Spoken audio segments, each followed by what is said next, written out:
shares in BlueScope Steel are now down more than 20% in today's session, after the company reported its full-year results this morning. The company reported an annual net profit after tax of $715.9 million, slightly above market expectations and up 112% from the prior year.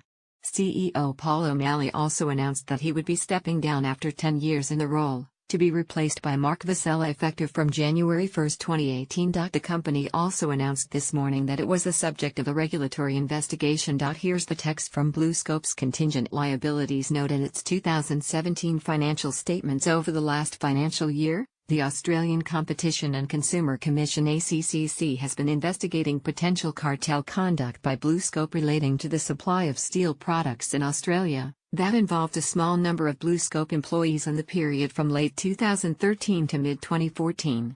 BlueScope has cooperated, and continues to cooperate, with the ACCC's investigation. Despite a 17% increase in sales in the 2017 financial year to $10.627 billion, the company also issued a cautious forecast for the year ahead. In its annual report, BlueScope said to expect a lower result in the first half of the 2018 financial year.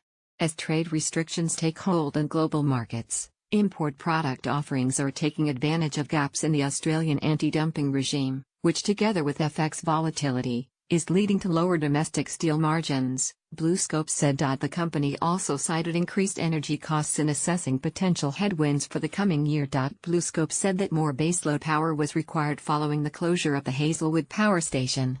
It said the Finkel review outlined a long-term solution, but it won't fix the current supply crisis. As a result, the company expects electricity costs to rise by 53% next year, while gas costs will also increase. Although today's report has given rise to a significant amount of uncertainty, the company reported a steady increase in free operating cash flow. BlueScope also reduced its net debt to $232.2 million in the 2017 financial year, down from $545.8 million in the prior year. The company announced a year dividend of 5 cents per share, taking the full-year dividend to 9 cents. BlueScope completed a stock buyback of $150 million in the 2017 financial year, and has flagged a further $150 million buyback in the first half of FY18.